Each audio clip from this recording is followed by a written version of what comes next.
नमस्कार, आदाब, सत श्री अकाल and welcome to manage brains. मैं हूं आपका maths mentor Rahul. Good morning, good afternoon, good evening, whenever you are watching this session. My dear students, आपको पता है कि पिछले काफी समय से हम लोग क्या कर रहे हैं। हमारी जो राष्ट्र की एक बहुत ही महत्वपूर्ण परीक्षा है आपके जीवन की, जिसका नाम है राष्ट्रीय प्रतिभा खोज परीक्षा अर्थात NTSE, उसकी तैयारी कर रहे हैं। और इसमें हम लोग बहुत सारी तैयारी कर चुके हैं और बहुत सारी तैयारी बाकी है हमारी, क्योंकि ये एग्जाम बहुत इंपॉर्टेंट है और बहुत ज्यादा कंपटीशन होता है। लेकिन किंतु परंतु यदि आपकी तैयारी पक्की है और आपकी मैग्नेट ब्रेन से यारी है तो फिर कोई टेंशन नहीं होगी आपको। अब तक हम लोग क्या कर चुके हैं, तो अब तक हम लोग, अगर मैं आपको एक क्विक सिनॉप्सिस दूं कि अब तक हम लोग क्या कर चुके हैं, तो बेसिकली हम लोग का जो चैप्टर चल रहा है उसका नाम है बेसिक ऑपरेशंस और अर्थमेटिक, जिसमें हम लोग कर रहे हैं प्रीवियस ईयर क्वेश्चंस को सॉल्व। फिलहाल हम 2017-18 तक के सवालों को सॉल्व कर चुके हैं।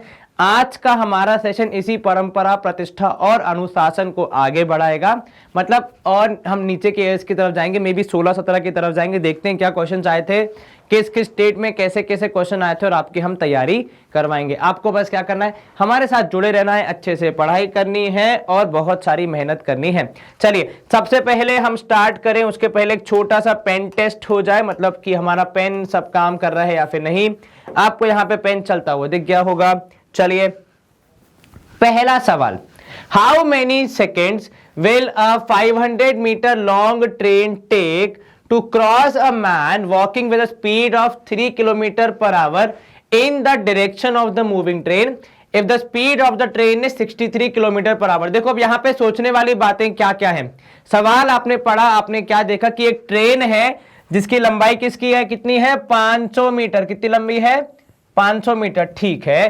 क्रॉसिस अ मैन, अब जब भी कोई ट्रेन मैन को या पोल को क्रॉस करती है तो फिर आपके लिए डिस्टेंस क्या हो जाता है, याद कीजिए। तो जब भी कोई ट्रेन मैन या पोल को क्रॉस करती तो जितनी ट्रेन की लंबाई होगी केवल उतना ही डिस्टेंस ट्रैवल करना पड़ेगा, क्योंकि जितनी ट्रेन की लंबाई होगी यदि हमने उतना ट्रैवल कर दिया तो ट्रेन उस मनुष्य को या फिर उस खंबे को पार कर जाएगा। ठीक है, चलिए, अगर दो ट्रेन होती या प्लेटफॉर्म होता तो क्या करते, तो सर प्लेटफॉर्म की लंबाई या फिर दूसरी ट्रेन की लंबाई को भी जोड़ा जाता, क्योंकि जब आप कहते हैं कि क्रॉस करना तो मतलब पूरा पार करना होता है आपको। ठीक है, चलिए, walking with speed of 3 kilometre per hour. अब देखिए यहां पे मनुष्य में और जो पोल होता है उसमें क्या डिफरेंस होता है। पोल एक जगह पे स्थिर रहेगा परंतु मनुष्य चल फिर सकता है। तो मनुष्य की स्पीड के हिसाब से आपका समय और डिस्टेंस वगैरह डिसाइड होगा। ठीक है, अब यहां पे आपको क्या दिया, ये भाई मनुष्य की स्पीड है। If the speed of the train is 63 kilometre per hour, आपको क्या पता लगाना है, समय पता लगाना है, कितने सेकंड में होगी ये चीज। चलिए, तो हम लिख लेते हैं हमें क्या क्या पता है। तो भाई डिस्टेंस आपको पता है 500 मीटर, स्पीड ऑफ ट्रेन दी है आपको कितनी, 63 किलोमीटर पर आवर। ठीक है, स्पीड ऑफ मैन भी आपको दी है कितनी, 3 किलोमीटर पर आवर। अब ये दोनों क्यों इंपॉर्टेंट हैं, क्या इन दोनों की वजह से हमारा टाइम और समय जो है वो निर्धारित होगा। जी हाँ, बिल्कुल, क्योंकि मैन और ट्रेन दोनों डायरेक्शन में मूव कर रहे हैं। कौन से डायरेक्शन में, एक ही डायरेक्शन में मूव कर रहे हैं। ठीक है, in the direction of moving train, मतलब यदि ट्रेन भी इस तरफ जा रही है तो वो जो व्यक्ति है वो भी इसी तरफ जा रहा है। ठीक है, तो दोनों सेम डायरेक्शन में जा रहे हैं, और जब भी दो चीजें सेम डायरेक्शन में जाएंगी तो आपकी रिलेटिव स्पीड क्या हो जाती है, सर रिलेटिव स्पीड हो जाती है, मतलब दोनों के कंपैरिजन में जो स्पीड हो जाती है सेम डायरेक्शन में वो हो जाती है माइनस करने के बाद जो आंसर आएगा वो।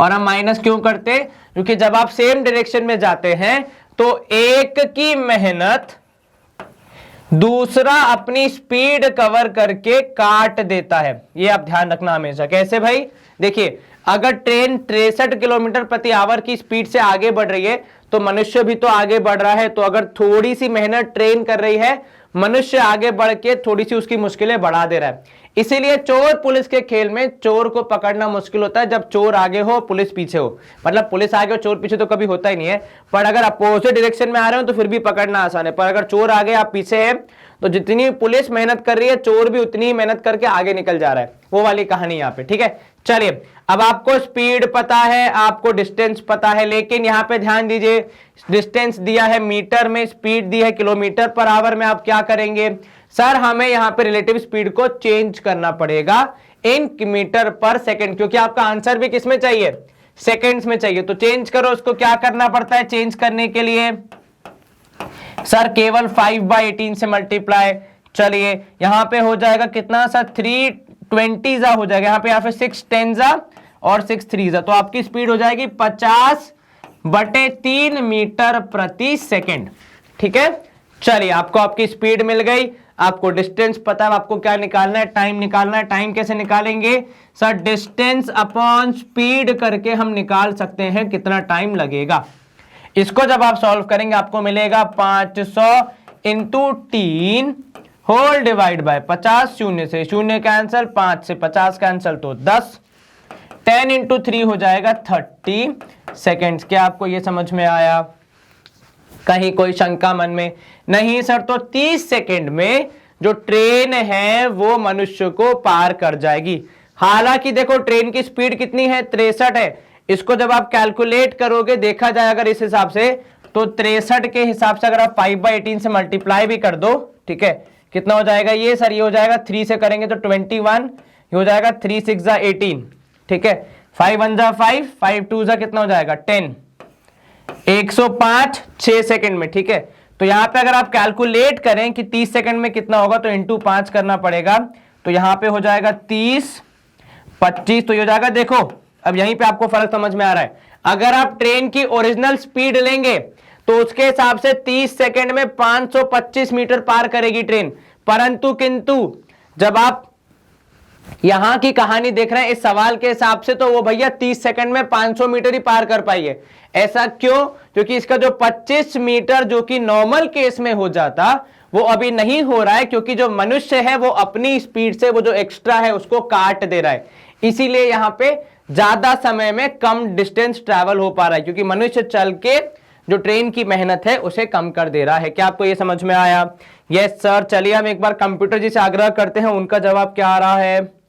कंप्यूटर जी का जवाब है ऑप्शन बी, मतलब हमने और उन्होंने सही सॉल्व किया है। यह प्रश्न यहां पे हो जाता है हमारा समाप्त। हम करेंगे यहां पे स्क्रीन को क्लियर, जो हमने कर चुका है, और मूव करेंगे अगले प्रश्न की ओर। अब सवाल क्रमांक 2 है आपका, if cost of 12 pens, 12 pen की कीमत बराबर है किसके, सेलिंग प्राइस ऑफ 8 पेन के। चलिए कितने हैं भाई, कॉस्ट प्राइस ऑफ 12 पेन्स आपको नहीं पता है, बस ये बोला है कि वो 8 पेन के सेलिंग प्राइस के बराबर है। मैंने मान लिया कि cost price of 12 pen is x, इसके हिसाब से कॉस्ट प्राइस ऑफ एक पेन कितना होगा सर, कॉस्ट प्राइस ऑफ एक पेन होगा x/12। ठीक है, अगर cost price of 12 pen x है तो सेलिंग प्राइस ऑफ 8 पेन कितना होगा सर, वो भी x के बराबर होगा, क्योंकि सवाल में साफ साफ लिखा है कि जितनी 12 पेन की कॉस्ट है उतनी 8 पेन की सेलिंग प्राइस है। तो यहां पे SP ऑफ 1 पेन मिल गया। अब देखो यहां पे आपको अगर एक पेन का कॉस्ट प्राइस और एक पेन का सेलिंग प्राइस दे दिया जाए तो आपकी समस्याएं जीवन की आधी समाप्त। क्यों भैया, कॉस्ट प्राइस मिल गया, सेलिंग प्राइस मिल गया, अब तो प्रॉफिट निकालना हो, एक पेन का, 100 पेन का, 1000 पेन का, जो भी निकालना हो, डिस्काउंट देना हो, कुछ भी करना हो, सब कर सकते हैं, क्योंकि पूरा खेल तो इन दोनों के बीच होता है। बाकी सब तो केवल ऐसे छुटपुट खिलाड़ी हैं, तो हम आसानी से सॉल्व कर लेंगे। चलिए अब देखिए यहां पे क्या हो रहा है आपको, तो भाई SP माइनस CP करके देख लेते हैं, मुनाफा हो रहा है कि घाटा की प्रॉफिट।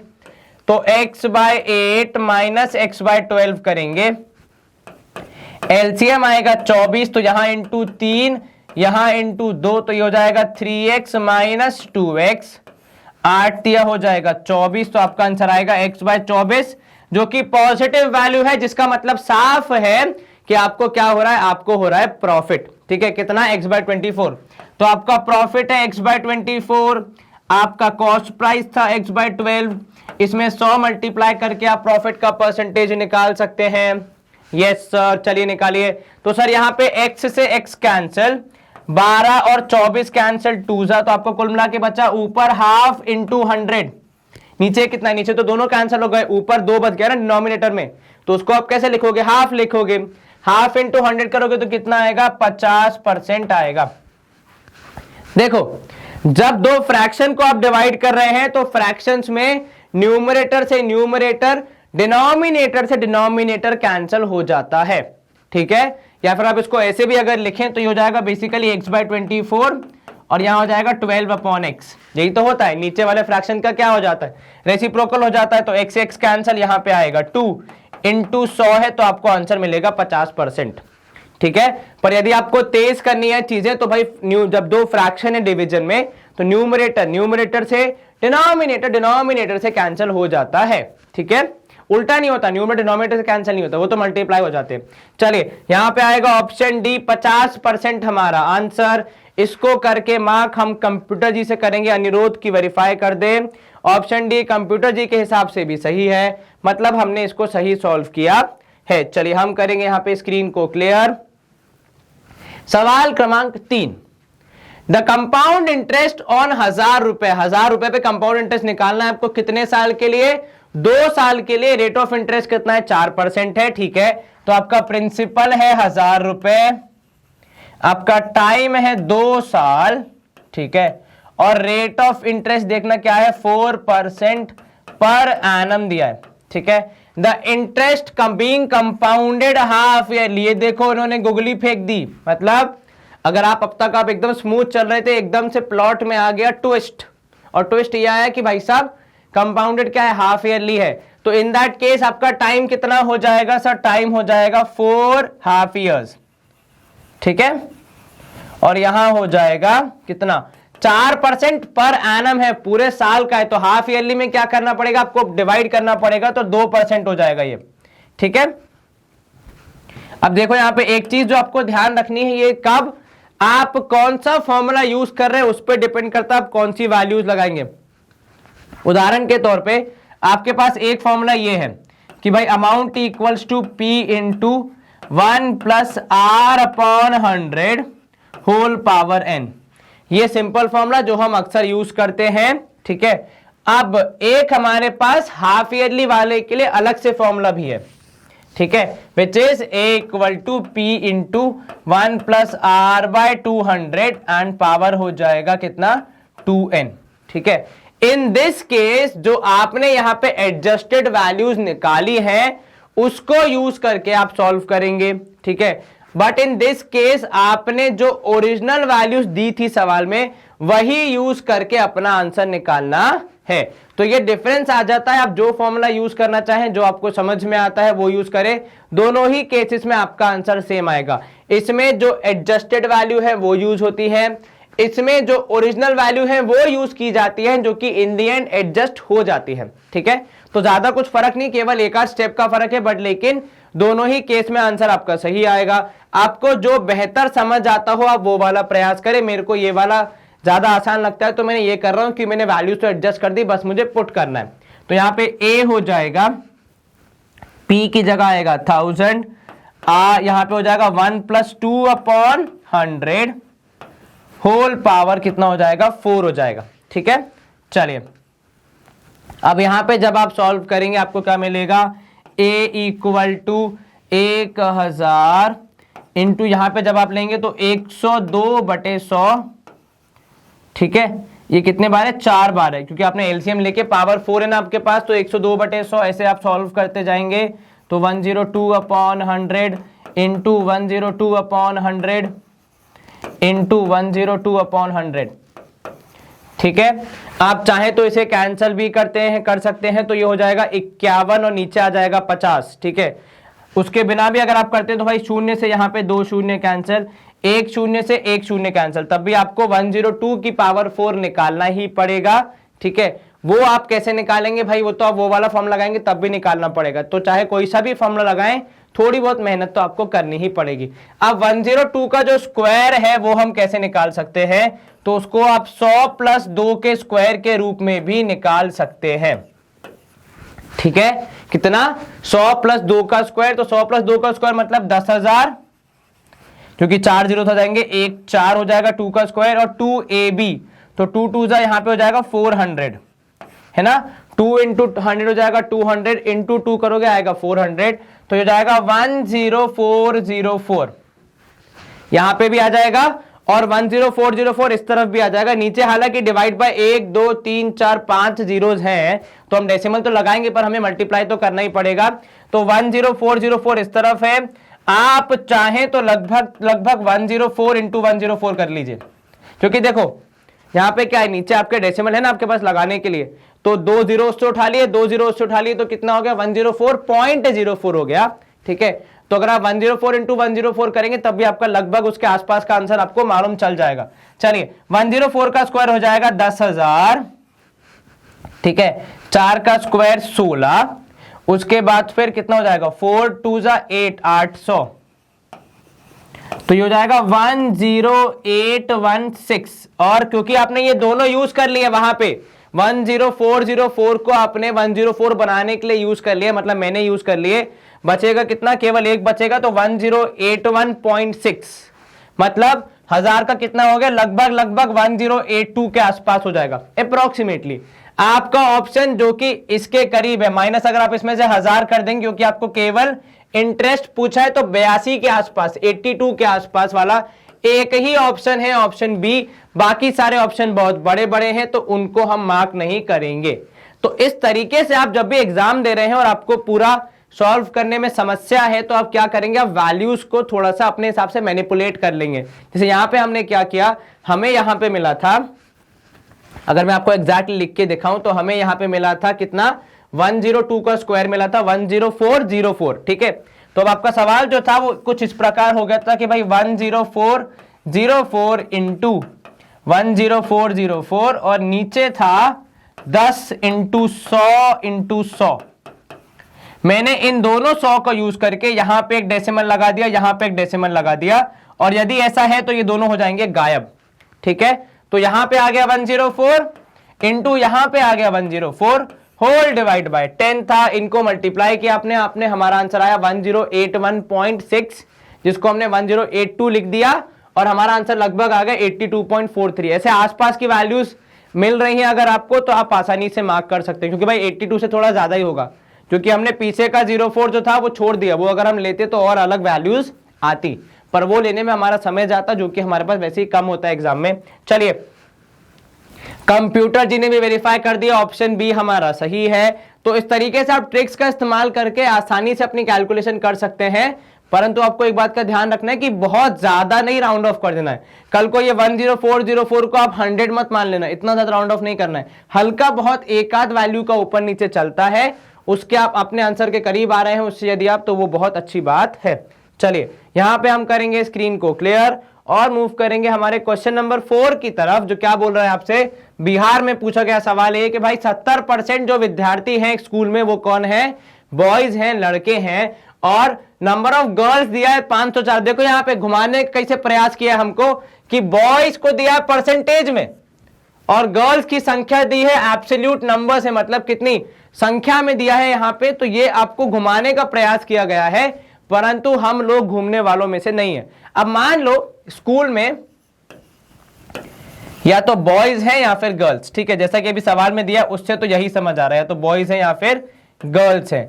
अगर 70% बॉयज हैं तो बचे हुए कौन होंगे, सर गर्ल्स होंगी, तो ये हो जाएगा 30%। बहुत बढ़िया, तो एक स्कूल में 70% अगर बॉयज है तो बचे हुए कितनी हुई, गर्ल्स हुई, ऐसा अभी प्रतीत हो रहा है सवाल से। ठीक है, अब गर्ल्स कितनी है भाई संख्या के हिसाब से 504। ठीक है, क्या आपको बॉयज की संख्या दी है, नहीं सर, पर क्या हम बॉयज की संख्या निकाल सकते हैं, हाँ सर, वही तो सवाल में बोला है कि निकाल के बताओ नंबर ऑफ बॉयज कितने होंगे। अब देखो मान लो कुल मिला के स्कूल में x विद्यार्थी है, कुल मिला के एक संख्या है जितने की स्कूल में विद्यार्थी हैं, x का कितना परसेंट है गर्ल्स, 30%, उसकी नंबरिक वैल्यू क्या है 504। तो क्या मैं बोल सकता हूं कि 30% ऑफ x का 30% 504 के बराबर होगा। क्या मेरा ये कहना सही है, जी सर बिल्कुल सही है। 30% ऑफ x निकालो तो 30/100 इंटू x करेंगे हम, तो हमें हमारा जवाब मिल जाएगा। शून्य से शून्य कैंसिल, 3x इक्वल टू आ जाएगा 5040। ये कहां से आया, 10 जो नीचे डिवीजन में बचा था साइड चेंज करेगा तो मल्टीप्लाई करेगा, x की वैल्यू आएगी 5040/3। क्या आपको ये समझ में आया, यस सर, कहीं कोई शंका मन में नहीं सर। चलिए इसको सॉल्व करेंगे तो भाई 3 1 जा, यहाँ पे भी 3 1 जा 3, कितना बचा यहाँ पे सर 20 बचेगा, 3 6 जा 18, कितना बचा 2 बचा 24, 3 8 जा 24। तो स्कूल में 1680 विद्यार्थी हैं। कितने? 1680।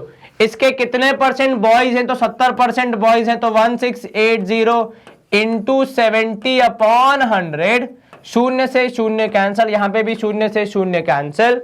कितना बचा आपके पास सर? हमारे पास बचा 168 इंटू 7, 7 8 जा हो जाएगा 56, 6 यहां 5 ऊपर, 7 6 जा 42, 42 प्लस 5 करेंगे तो 5 और 2 7, 47, 7 यहां 4 ऊपर, 7 1 जा 7, 8 9 10 11, 1176 होना चाहिए आपका आंसर। क्या आपको ये समझ में आया? Yes sir. आसान था ये? जी सर, बहुत ही आसान। कंप्यूटर जी हमारा जवाब वेरीफाई कर देंगे, उन्होंने कर दिया है कि भाई ऑप्शन ए सही है। तो मतलब हमने और कंप्यूटर जी ने इस सवाल को सही सॉल्व किया है। कहां किया था घुमाने का प्रयास? घुमाने का प्रयास था वहां बच्चों बॉयज की संख्या परसेंटेज में, गर्ल्स की संख्या नंबर्स में। तो उनको लग रहा था कि हम डर जाएंगे भाई, एक परसेंटेज में नंबर्स में कैसे काम चलेगा। तो ऐसा नहीं है, हमें कोई दिक्कत नहीं है। परसेंटेज को परसेंटेज से डील किया, नंबर्स को नंबर से डील किया, दोनों के बीच का एक कॉमन रास्ता निकाला और उसके बाद अपना आंसर बता दिया। चलिए यहां पे हम करेंगे स्क्रीन को क्लियर, मूव करेंगे सवाल क्रमांक 5 की तरफ। The mess charges for 35 students for 24 days is 6300। यहां पे ध्यान देना, क्या है भाई, कुछ स्टूडेंट्स हैं, दिन दिए कितने दिन चलता है मेस, और पैसे दिए हैं कितना मनी लगेगा। तो भैया 35 बच्चे यदि हैं, 35 स्टूडेंट्स हैं, 24 दिन खाना खाएंगे तो उन्हें 6300 रुपए देने पड़ेंगे। ठीक है, अब मान लो किसी कारणवश छुट्टी वुट्टी लग गई तो इसमें से 10 बच्चे घर चले गए। ठीक है, तो 25 बच्चों के 3375 रुपीज लग रहे हैं। अब आपसे पूछा गया अच्छा बताइए कि कितने दिन ये खाना चलेगा। तो पहले हम जो हमारा एक्चुअल स्टेटमेंट है जो गिवन है पहला वाला, उसका उपयोग करके देखते कितनी जानकारी हमें मिल पाती है। ठीक है, अब आपको 35 बच्चों का 24 दिन का पता है। ठीक है, तो क्या मैं एक बच्चे का 24 दिन का निकाल सकता हूं? जी हां बिल्कुल। अब देखो यहां पे आपने कोई एक चीज फिक्स कर दी, 35 बच्चे 24 दिन। ठीक है, अब मुझे निकालना है एक बच्चे का 24 दिन के लिए। तो जब मैंने दिन फिक्स कर दिए तो ये जो 35 है ये किसको हटाएगा, किससे डील करेगा? तो भाई ये इससे डील करेगा, पैसे से। तो भाई 6300 हर एक पूरे बच्चों का था, 35 बच्चों का था, तो एक बच्चे का कितना होगा कैसे निकालोगे? डिवाइड करके। चलिए 35 और 63 डिवाइड करोगे किससे जाएगा? 7 के टेबल से। 7 कितने जा सर? 7 9 जा 63, तो 900 ये हो गया, और 7 5 जा 35 और डिवाइड करेंगे तो 180 आएगा। मतलब एक विद्यार्थी का 24 दिन का हो गया 180। पर क्या आपको एक विद्यार्थी का चाहिए? नहीं सर, हमें तो 25 का चाहिए और दिन पता करने। तो अभी थोड़ा हमें इन दिनों को भी एडजस्ट करना पड़ेगा। तो अब हम प्रयास कर रहे हैं कि भाई एक दिन का, एक व्यक्ति का एक दिन का कितना होगा। तो सर ये 180 जो है इसको आप 24 से एडजस्ट करके पता लगा सकते हैं कि एक दिन का कितना होगा। किससे कैंसिल होगा ये सर? ये 6 के टेबल से हो जाएगा। जी हाँ बिल्कुल। तो 6 कितने जा 6 3 जा 18 और ये 6 4 जा 24, यही होगा। 6 3 18, इसको भी आप डिवाइड करेंगे तो आंसर कितना आएगा? 7.5 आएगा, है कि नहीं? चलिए तो अब आपको कुल मिला के पूरी कहानी क्या समझ में आ गई कि एक स्टूडेंट का एक दिन का 7.5 रुपया है। अब आप कितने भी स्टूडेंट्स हो, तो उन्होंने क्या बोला? उन्होंने बोला 25 स्टूडेंट है, तो भाई स्टूडेंट की संख्या कितनी हो जाएगी? 25 हो जाएगी। ठीक है, यहां पे 7.5 में भी क्या हो जाएगा? 25 गुणा हो जाएगा। ठीक है, तो भाई कितना हो गया? 25 स्टूडेंट का एक दिन का कितना हो जाएगा वो आपको मालूम चल जाएगा। कैसे? 25 इंटू 7.5 करोगे आपको आपका आंसर मिलेगा। 7.5 इंटू 25 करने पे कितना आएगा? मल्टीप्लाई करके देखो सर। 25 इंटू 7.5 करेंगे, 5 5 25, 5 यहां 2 ऊपर, 5 2 जा 10 11 12, 7 5 जा 35, 5 यहां 3 ऊपर, 7 दूनी 14 15 16 17, कितना हो जाएगा? 17। तो इनके हिसाब से हो रहा है ये 5 5 और 2 7 7, 187.5 इतना होगा क्या? सर 125 इंटू 7 करेंगे तो आएगा 25 इंटू 7 करेंगे आएगा 175 और 12.5। हाँ ठीक है, चलिए 187.5 है कितने का? 25 लोगों का एक दिन का। आपको कितना अमाउंट खर्चा करना है? 3375। ठीक है, ये एक दिन का है, ये n नंबर ऑफ डेज का है जिसमें आपको पता करना है कितने दिन है। तो भाई एक दिन का आपको पता है, कहां तक पहुंचना है आपको पता है, अब कितने समय तक चल पाएगा, कितने दिन चल पाएगा, वो कैसे निकालोगे? सर वो तो 3375 को हम 187.5 से डिवाइड कर देते हैं, या फिर यूं कर लेते हैं, इसको हम लिख देते हैं 7.5 इंटू 25, जो कि डिवाइड करना आसान हो जाएगा, है ना। तो यहां पे आप चाहें तो ये 77.5 को 75 लिख के ऊपर यहां पे एक शून्य लगा सकते हैं। ठीक है, अब आप चाहें तो इसको 5 से कैंसिल करें। जब आप इसको सॉल्व करेंगे 25 से कैंसिल करेंगे या 5 से भी करेंगे अगर, तो 5 5 यहां पे आप कैंसिल करेंगे, 5 6 30, कितना बचा? 37, तो 5 7 35, कितना बचा? 25, तो 6750। फिर से आप 5 से कैंसिल करेंगे तो कितना आएगा? तो सर 5 1 5, बिल्कुल ठीक, 17 बचेगा, तो 5 3 15, 2 बचेगा, 5 5 25, तो 1350 डिवाइड बाय 75। ठीक है, अब 1350 को जब आप 50 डिवाइड करेंगे, फिर से 5 से कैंसिल कर लीजिए, तो ये हो जाएगा 5 कितने ये हो जाएगा 5 1 5, और यहाँ पे 15, यहाँ पे आ जाएगा कितना? तो यहाँ पे आएगा 5 2 10, ठीक है, और कितना 15, तो 5 3 15, 230, 5 2 10 नहीं, 5 7 35, सॉरी, तो 270। चलो अब 3 से कर लो, तो 3 5 ये आ जाएगा 390, फिर 5 से करोगे तो फाइनली आंसर आएगा कितना?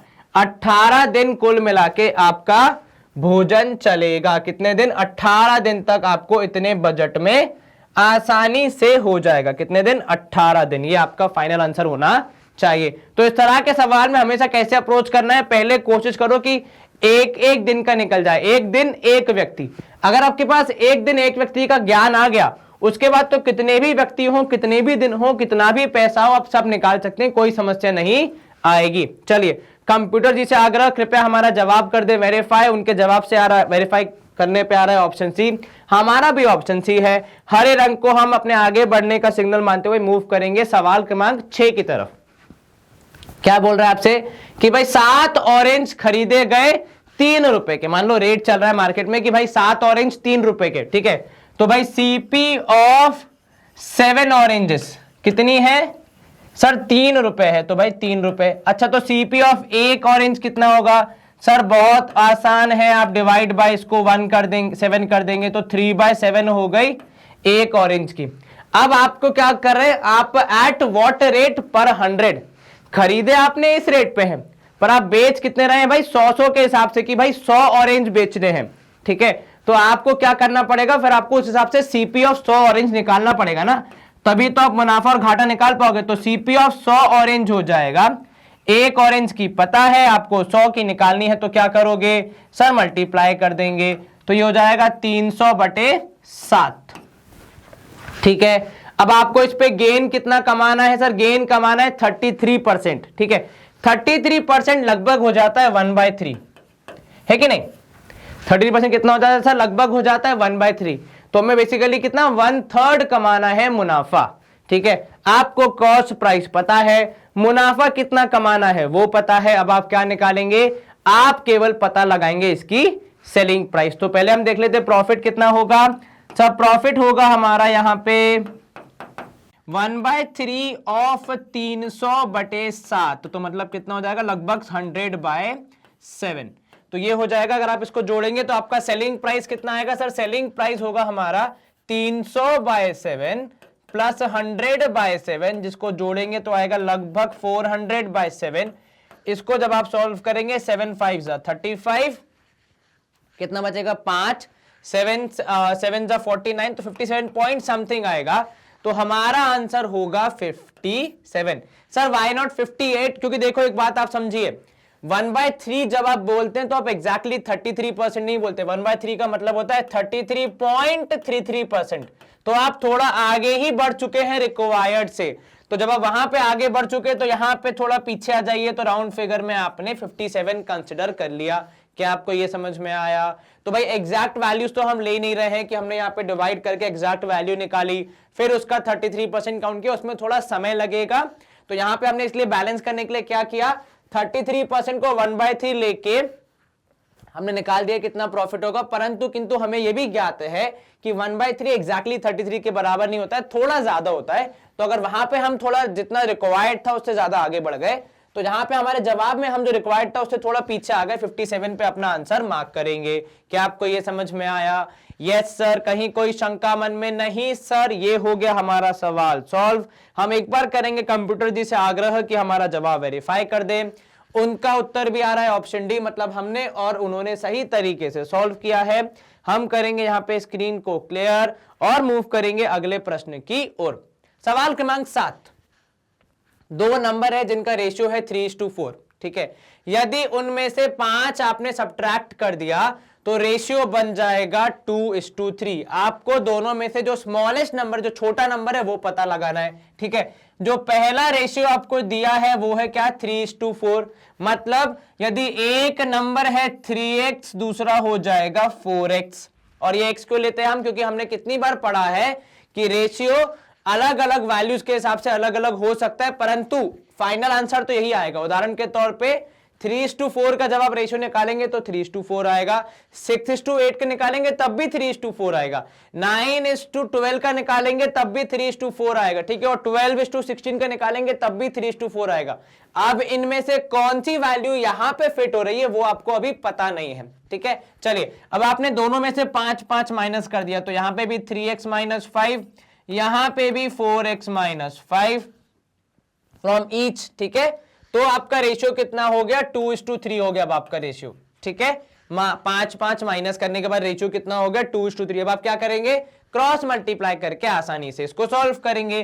तो यहां पे हो जाएगा 3 × 3x - 5, यहां पे हो जाएगा 2 × 4x - 5, ठीक है। अब जब आपने सॉल्व किया तो 3 × 3 = 9 -5 × 3 = 15, यहां पे 4 × 2 = 8 -5 × 2 = 10, ठीक है। अब सॉल्व करेंगे तो 9x - 8x और ये -15 वहां जाएगा तो +15 हो जाएगा, तो 15 में से 10 माइनस, ठीक है। 9x - 8x हो जाएगा केवल x, 15 में से 10 गया तो 5 बचेगा। x की वैल्यू आई आपकी 5, कितनी आई x की वैल्यू, x की वैल्यू आई 5। तो मतलब अब आप क्या निकालेंगे, अब आप नंबर्स निकाल सकते हैं। तो यहां पे 3 × 5, यहां पे 4 × 5, 3 × 5 आएगा 15, तो मतलब ऑप्शन ए को हम कर सकते हैं मार्क। और 4 × 5 आएगा तो 20, तो 15 और 20 वो वैल्यूज हैं। एक बार हम कंप्यूटर जी से वेरीफाई कर लेते हैं, उनका जवाब भी आ रहा है ऑप्शन है। अब यूं देखा जाए तो ये कॉन्सेप्ट यहां पे जो आपने लगाया वो है इक्वेशंस का, लीनियर इक्वेशंस का, परंतु किंतु क्योंकि रेशियो आ रहा है इसलिए ये कंपेयरिंग क्वांटिटीज या फिर बेसिक ऑपरेशंस और अर्थमेटिक में भी आ गया।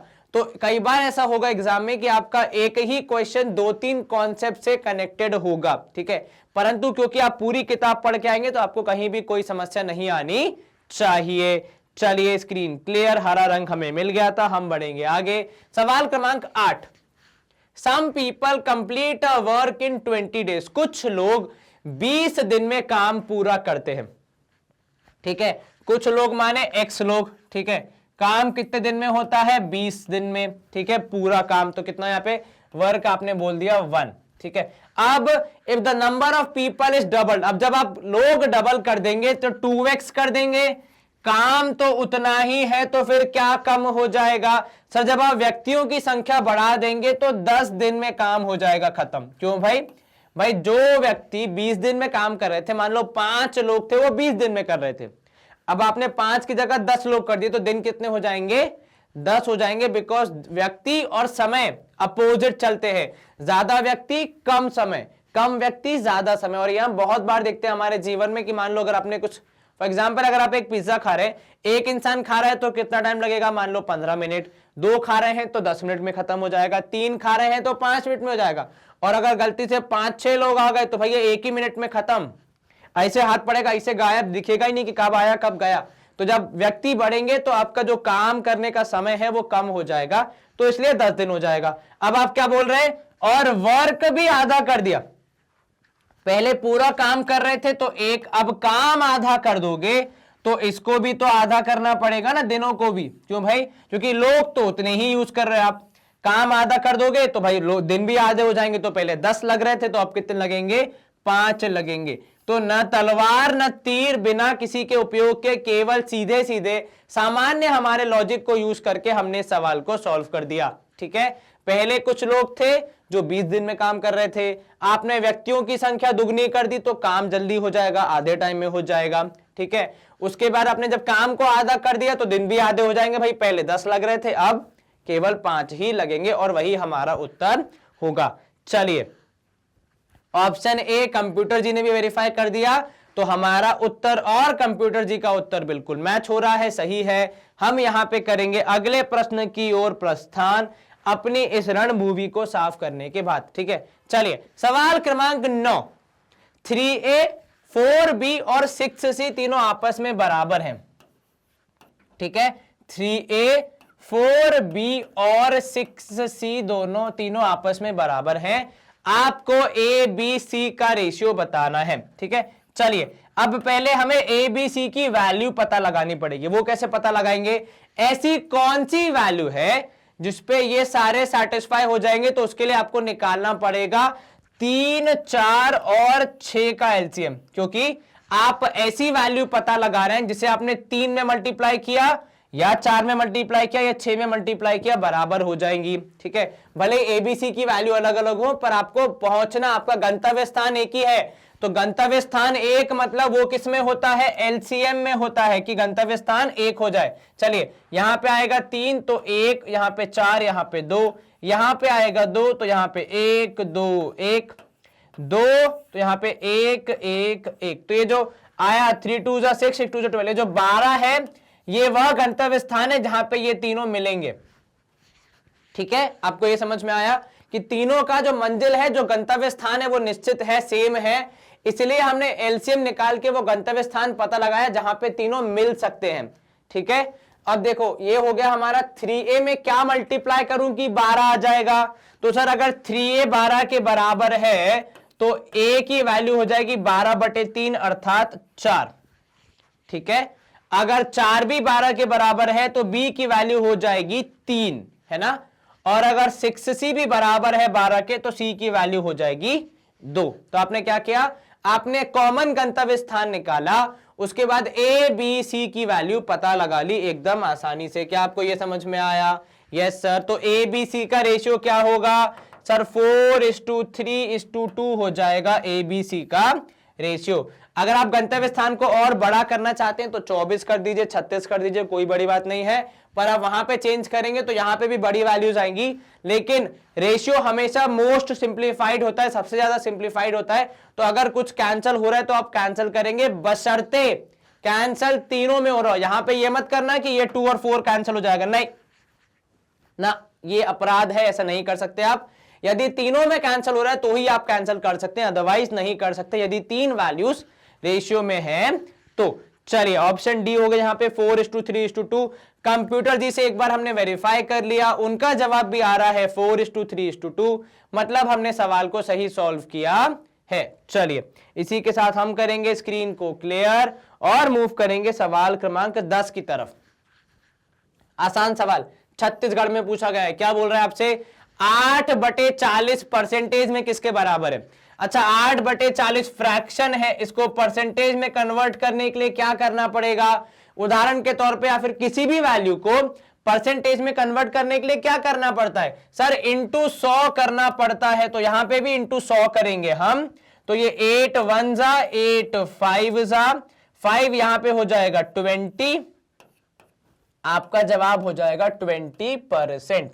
किसी भी फ्रैक्शन को परसेंटेज में कन्वर्ट करने का सिंपल लॉजिक है, या किसी भी वैल्यू को परसेंटेज में कन्वर्ट करना तो आपको इंटू 100 करना पड़ता है। तो आपको आपका जवाब मिल जाता है। यहां पे मिला है ऑप्शन ए कि भाई 8/40 होगा, परसेंटेज के मामले में 20%। चलिए एक बार हम कंप्यूटर जी से वेरीफाई कर लेते हैं, उनका जवाब भी आ रहा है ऑप्शन ए, मतलब हमने और कंप्यूटर जी ने सही तरीके से सवाल को सॉल्व किया है। आसान सा ये सवाल था, चंद सेकंड्स में हमसे हो गया। अब हम बढ़ेंगे अगले प्रश्न की ओर। सवाल क्रमांक 11, if x% of y is equal to 1% of z and y percent of z is equals to 1% of x and z percent of x is equals to 1% of y, then the value of xy plus yz plus zx is। चलिए यहां पे थोड़ी आपसे मेहनत करवाने का प्रयास है यहां पे। चलो पहला वाला स्टेटमेंट हम लोग देखते हैं क्या हो सकता है। If x percent of y, x percent ऐसे ही निकालते किसका, y का, is equal to 1% of z, ऐसा ही होगा है ना। तो यहां से आपको क्या मिला कि भाई xy upon 100 is equal to z upon 100, यही होगा। Yes sir. तो 100 से 100 कैंसिल, आपको यहां से एक वैल्यू पता चली कि xy is equal to z। ठीक है, चलिए अब इसके अलावा दूसरा पॉइंट क्या दे रहा है आपको, वो दूसरा पॉइंट दे रहा है कि भाई y percent of z is equal to 1% of x। तो y परसेंट ऐसे निकालते हम लोग of z is equal to 1% of x। चलिए ये भी हमने लिख दिया। अब इसको आप सॉल्व करेंगे तो भाई yz आएगा x के बराबर, ये भी आपने लिख दिया। ठीक है, इसके अलावा आपको क्या बोल रहा है भाई कि z परसेंट ऑफ x, तो z परसेंट ऑफ x जैसा हमने अब तक किया है पहले is equal to 1% of y, तो 1/100 इंटू y, यही होगा। Yes sir. चलिए तो यहां से आपको क्या मिलेगा कि भाई zx is equal to y। ठीक है, अब यहां पे अगर आप ध्यान देंगे आपको बतानी है वैल्यू किसकी, आपको बतानी है value xy plus yz plus zx की। ठीक है, और आपके पास ये तीनों वैल्यूज हैं, परंतु किंतु अगर आप इनको रिप्लेस करेंगे आपको मिलेगा z प्लस yz की जगह पे x और xz की जगह पे y। अब इससे तो हमारा आंसर तो आ नहीं रहा, क्योंकि भाई हमारे आंसर तो है वैल्यूज में 1 2 3 4, मतलब थोड़ी सी हमें मेहनत और करनी पड़ेगी। हम क्या करते हैं, अब देखते हैं यहां पे। चलिए यहां पे आपके पास z की वैल्यू है और z यहां पे भी आ रहा है, तो क्या मैं ये वाली z की वैल्यू वहां रख के कुछ सॉल्व करने का प्रयास कर सकता हूं? सर चेक कर लीजिए। तो भाई y इंटू मैंने लिख दिया xy, ये कहां से आया, ये इस तरफ से आया। ठीक है, इज इक्वल टू x।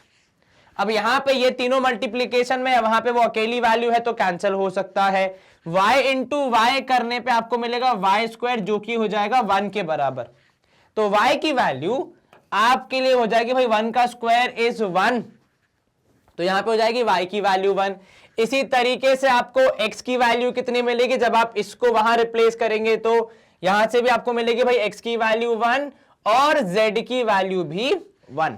ठीक है, तो इस तरीके से आपका आसानी से पूरा सवाल हो जाएगा सॉल्व, और तीनों की वैल्यू आ जाएगी 1 1 1, तो आपका आंसर आ जाएगा 3।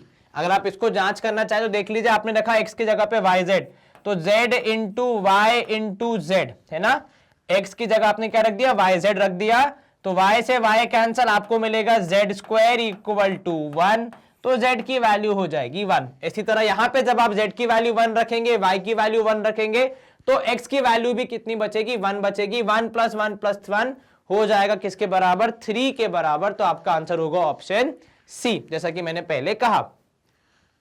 कंप्यूटर जी के साथ एक बार हम वेरीफाई कर रहे हैं, उनका जवाब भी आ रहा है ऑप्शन सी, मतलब हमने और उन्होंने सही तरीके से सवाल को सॉल्व किया है। आपका आंसर भी अगर सेम आया तो आपको बहुत बहुत बधाई। तो देखो जहां पे अटक रहे हो वहां पे सोचना नहीं है कि कुछ गलत है, कुछ और तरीके से सोचना है, सॉल्व करने का प्रयास करना, और आपको आसानी से आपकी मंजिल मिल जाएगी। चलिए यहां पे हो जाएगी स्क्रीन क्लियर। अगला प्रश्न है आपका सवाल क्रमांक 20। क्या बोल रहा है आपसे कि भाई selling price of one thing is 3/2 of cost price. ठीक है, तो हमें ना कॉस्ट प्राइस पता है ना सेलिंग प्राइस पता है, तो भाई सीपी है यहां पे एक्स। देख लो सवाल पूछा क्या गया है, अत्यंत ही गौरवान्वित हूं मैं, क्योंकि मध्य प्रदेश का सवाल है ये, मेरे राज्य का। ठीक है, तो सीपी आपकी मान ली कितनी, एक्स मान ली, उसके बाद एसपी कितनी हो जाएगी, सर एसपी हो जाएगी 3/2 टाइम्स, तो जितनी भी सीपी थी उसका 3/2 टाइम्स। अब आपको क्या निकालना है, परसेंटेज ऑफ प्रॉफिट निकालना है, तो पहले पता लगाओ प्रॉफिट कितना होगा। सर 3/2 एक्स में से यदि हम एक्स को सब्ट्रैक्ट करेंगे तो हमें कितना मिलेगा, आपको मिलेगा एलसीएम लेने के बाद 3/2 एक्स माइनस एक्स करने पे 3x माइनस 2x अपॉन 2, जो कि हो जाएगा x अपॉन 2 के बराबर। अब यदि प्रॉफिट है x/2 तो प्रॉफिट परसेंटेज कैसे निकालोगे, sir x/2 divided by x into 100। अब यहाँ पे फ्रैक्शन है तो भाई न्यूमरेटर न्यूमरेटर से कैंसिल हो सकता है, इसलिए एक्स और एक्स कैंसिल। आपके पास ऊपर के फ्रैक्शन में हाफ बचेगा, तो हाफ इंटू 100 करने पे आपका आंसर आएगा 50%, मतलब ऑप्शन डी।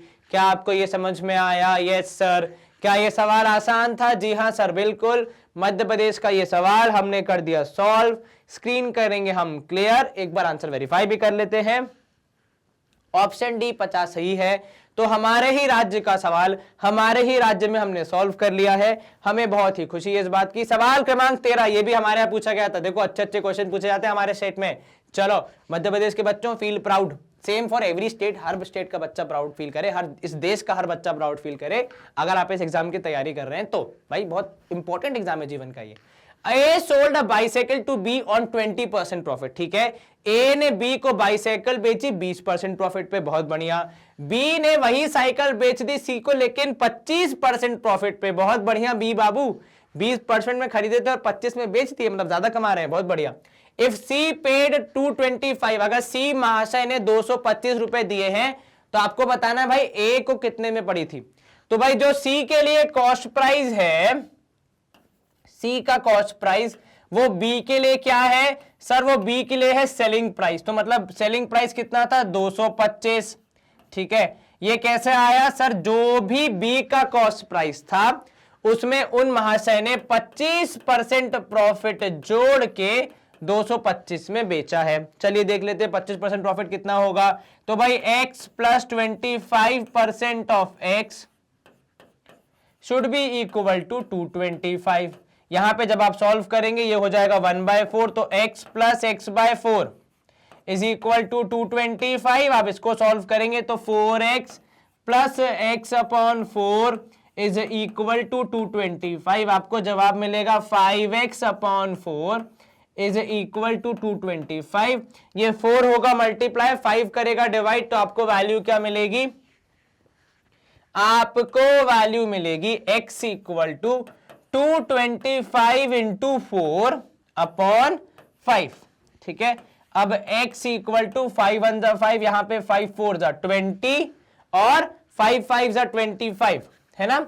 45 इंटू 4 करेंगे तो 180 आ जाएगी x की वैल्यू। मतलब B ने 180 में खरीदी, ठीक है, उसके बाद 25% प्रॉफिट मतलब 45 रुपए जोड़ के 225 में C को बेची। ठीक है, अब जब B ने खरीदी है तो उसको बेची किसने थी? A ने। A ने कितने प्रॉफिट पे बेची? 20% पे। तो ये जो B का कॉस्ट प्राइस है वो A का सेलिंग प्राइस है कि नहीं है? तो A का सेलिंग प्राइस हो गया 180, उसका प्रॉफिट परसेंट है 20, तो क्या आप कॉस्ट प्राइस निकाल सकते हैं? जी हां सर, बिल्कुल। कॉस्ट प्राइस में प्रॉफिट जब जोड़ दिया जाता है तब आपको सेलिंग प्राइस मिलती है। बहुत बढ़िया। तो cost price x, selling price x/5, क्योंकि 20% और 20/100 लिखोगे, कैंसिल करोगे, नीचे 5 आएगा। ठीक है, अगर मैं आपको एग्जैक्टली लिख के दिखाऊं तो कुछ इस प्रकार 20/100 इंटू x, तो यहां हो जाएगा 1/5 है ना, और ये हो जाएगा 180 के बराबर। अब आप सॉल्व करेंगे तो 5x plus x/5 is equal to 180, यहां पे इंटू 5 और यहां पे जोड़ेंगे आप तो x की वैल्यू आएगी 180 इंटू 5 होल अपॉन 6, 6 तिया हो जाएगा यहां पे 18, तो 30 इंटू 5 करने पे आपका जवाब आना चाहिए option D 150।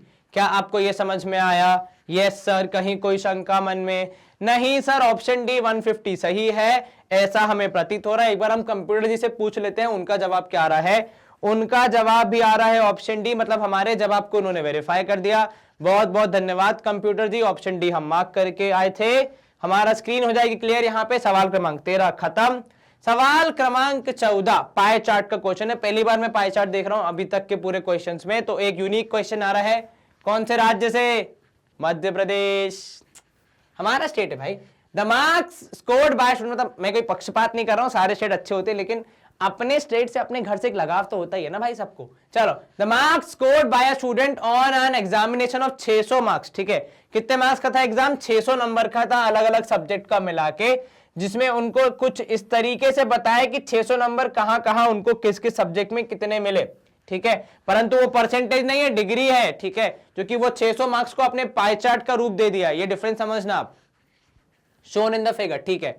If he scored 60 marks, अब देखो गणित में उनको 60 नंबर मिले हैं, एंगल कितना है वो नहीं पता।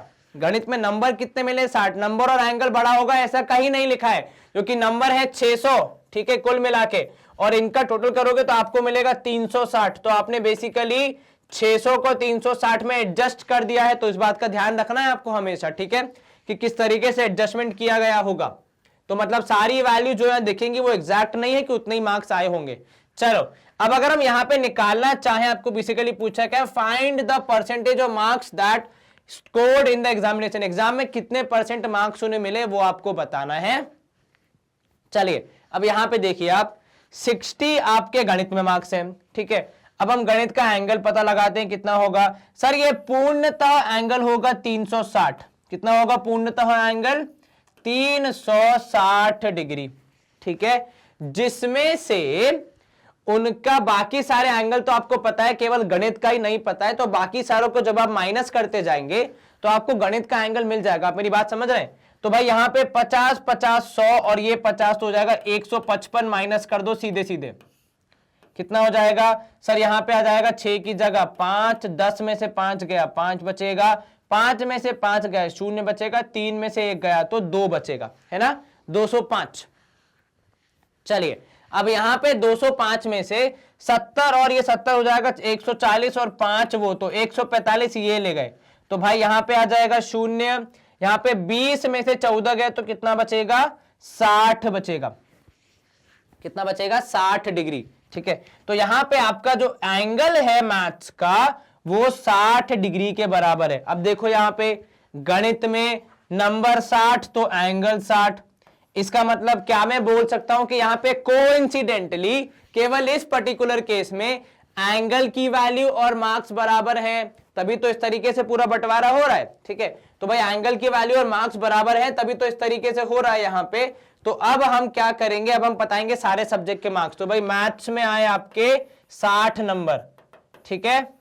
साइंस में कितना है सर, साइंस में आ गए 50% मार्क्स। चलिए हे विद्यार्थी कृपया मैग्नेट बेंस की साइंस की वो देखो वीडियोस, आपके मार्क्स बढ़ जाएंगे, ऐसा है ना। सोशल साइंस, अरे दिगराज सर को देखो भाई क्या कर रहे हो, उनसे भी मार्क्स बढ़ जाएंगे, आसानी से अच्छे मार्क्स आएंगे। इंग्लिश हमारे पास चांदी मैम है टीचर, उनके वीडियोस देख लो, आपके मार्क्स बढ़ जाएंगे, जो भी ये व्यक्ति है जिसका भी सवाल है। हिंदी, अरे बाप रे, हिंदी में तो हम लोग वर्ल्ड फेमस है भाई, अच्छी हिंदी पढ़ाने के लिए, है कि नहीं स्टूडेंट्स। चलिए मराठी, अब वो हमारे पास अभी नहीं है, हम उसको शुरू करेंगे, भगवान ने चाहा तो एक दिन सारे सब्जेक्ट पढ़ाएंगे हम, ऐसा कोई सब्जेक्ट नहीं होगा जिसका टीचर हमारे पास नहीं होगा। चलिए 1 2 3 4 5 6 जोड़ के कितना आएगा सर, ये आएगा 360 के बराबर, ठीक है। तो आपके 600 में से कितने नंबर आए हैं, 360 आए हैं, आपको बताना है कितने परसेंट ऑफ मार्क्स हैं। तो भाई 360 आए हैं, कितने में से, 600 में से परसेंटेज निकालना है, वो हम निकाल देंगे। यहां पे 0 से 0 कैंसिल, 0 से 0 कैंसिल, 6, और आप इसको जब सॉल्व करेंगे तो ये हो जाएगा यहां पे तो 60% आ रहा है क्या, तो ऑप्शन बी होगा हमारा सही जवाब। पेन का कलर किसी कारणवश चेंज हो गया, ऑप्शन बी 60 हमारा सही उत्तर है। अब हम करेंगे यहाँ पे कंप्यूटर जी से अपने जवाब को वेरीफाई। तो भैया कंप्यूटर जी के हिसाब से भी ऑप्शन बी 60 सही है। तो विद्यार्थी के कितने मार्क्स आए थे, 60% मार्क्स आए हैं।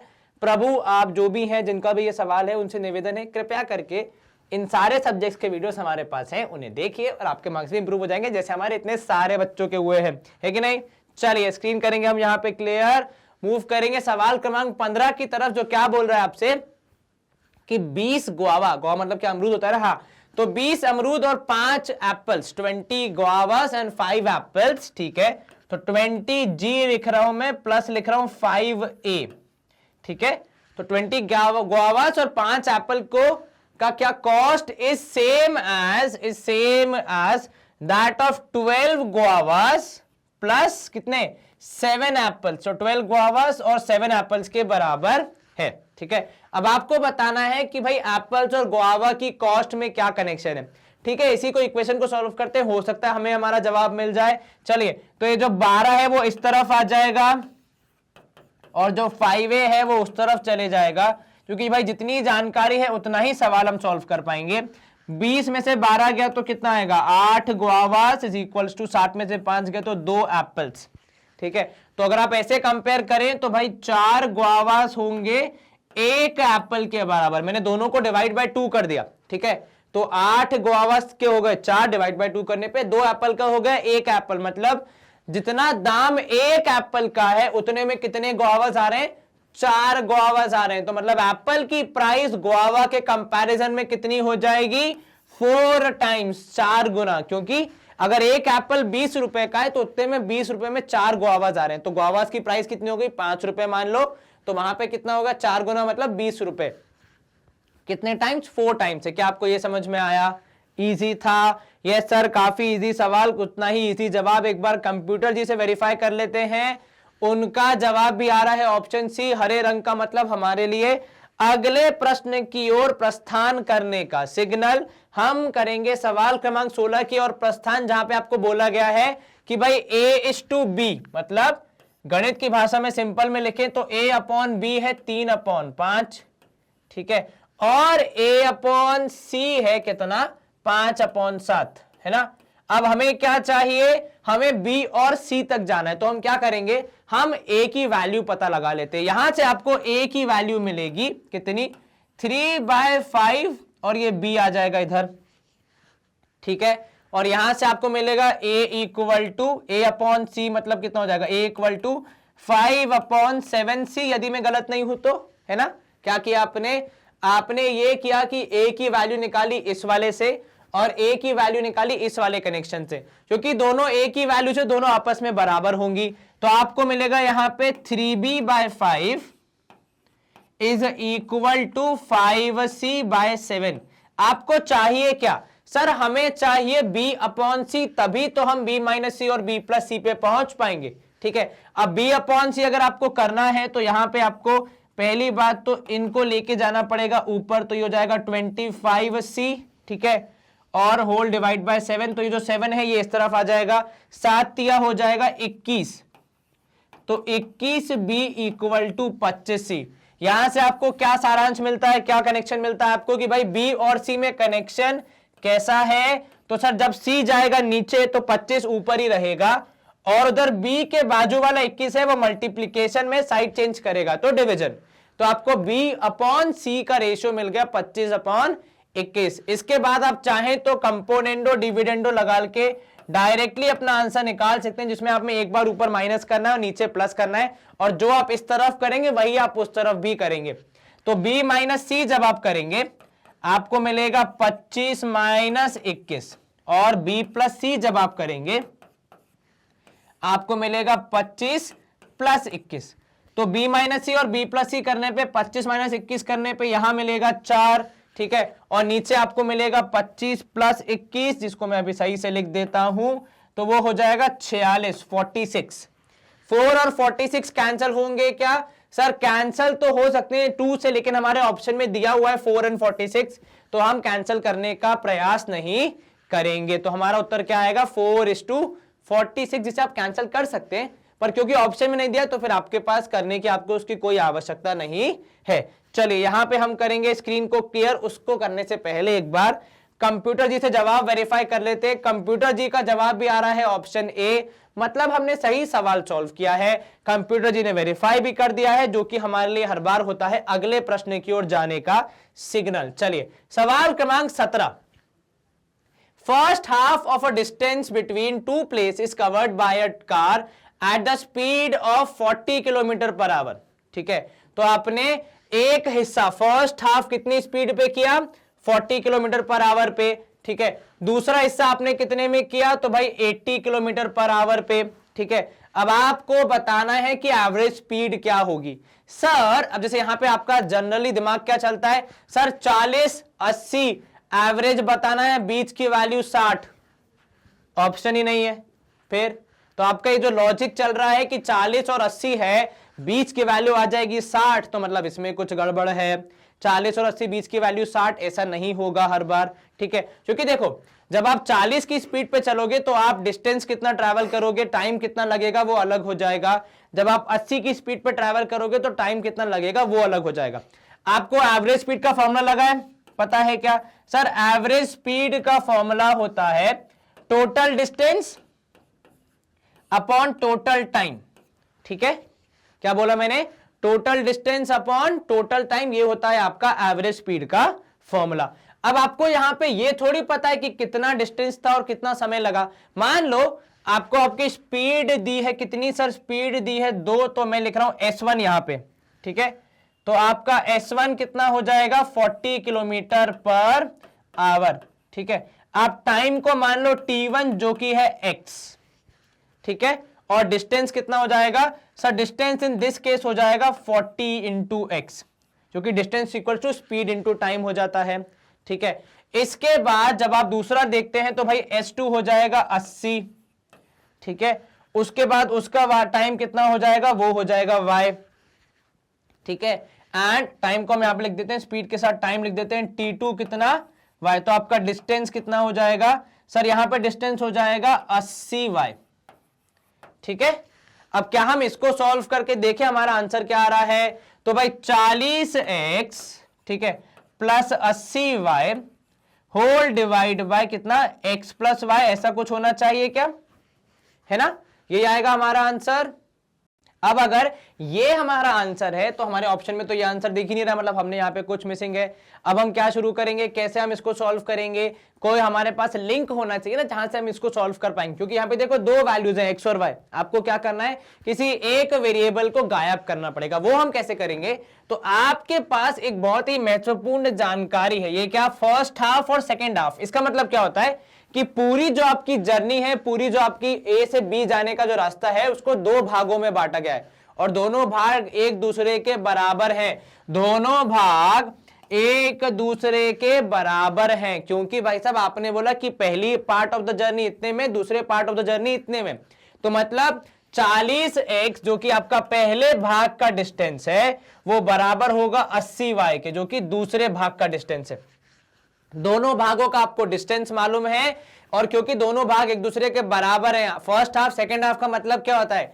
पूरी जर्नी के 2 हिस्से, तो दोनों हिस्से बराबर होंगे ना जब आपने आधा आधा बांटा है। तो यहां से आपको कनेक्शन मिलेगा कि भाई x की वैल्यू है 2y के बराबर। कहां से आया सर? 40 और 80 कैंसिल होके 2 बचेगा, तो x इक्वल टू 2y।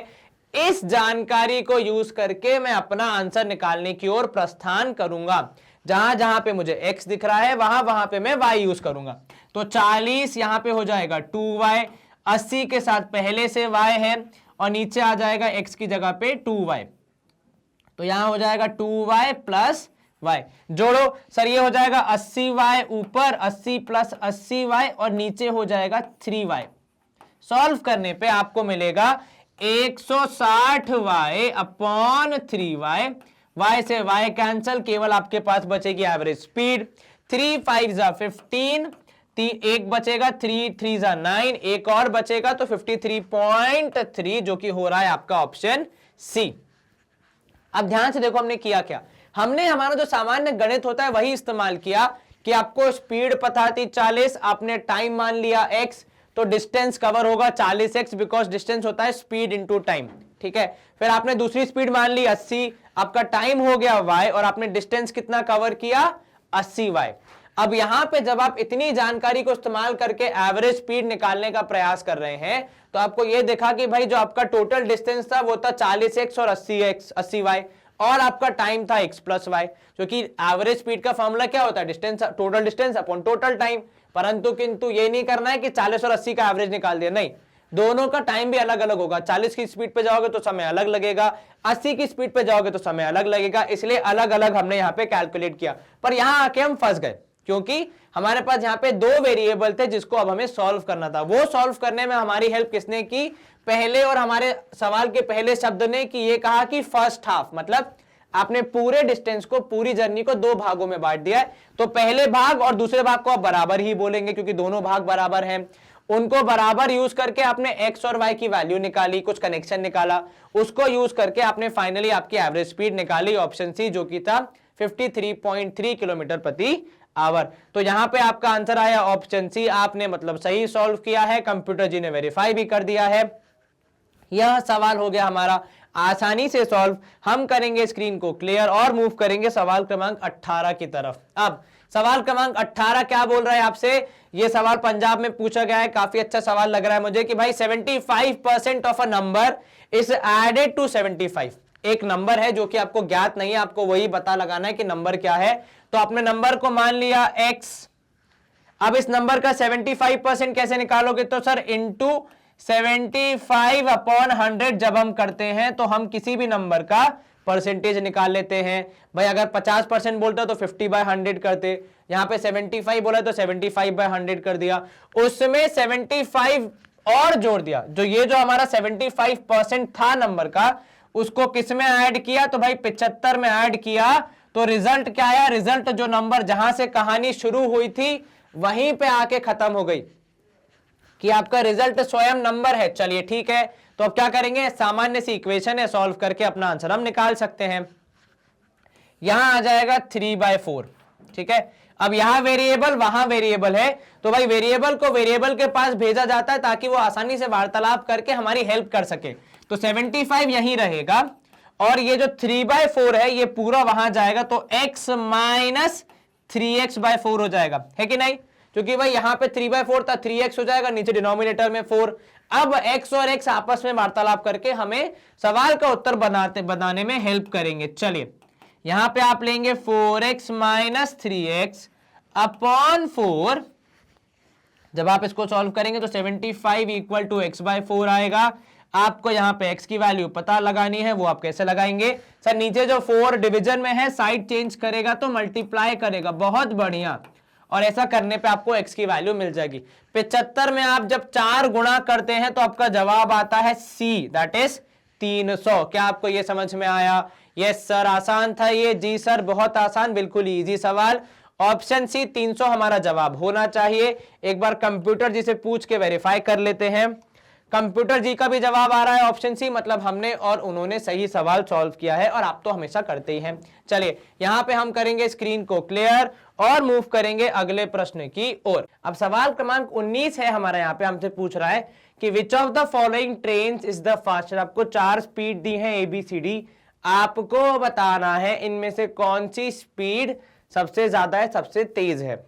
अब ऑप्शन ए देखिए 25 मीटर पर सेकेंड, बाकी के 3 ऑप्शन देखिए तो भाई ये मिनट है पर मिनट है, लेकिन वैल्यू कितनी है 1600, मतलब बड़ी वैल्यू है, ठीक है। थर्ड ऑप्शन देखो 90 किलोमीटर प्रति सेकेंड, बहुत ज्यादा है as compare to this value, तो ऑब्वियस सी बात है ये आंसर तो नहीं हो सकता। 90 से बड़ा है 100, तो फिर ये आंसर होना चाहिए।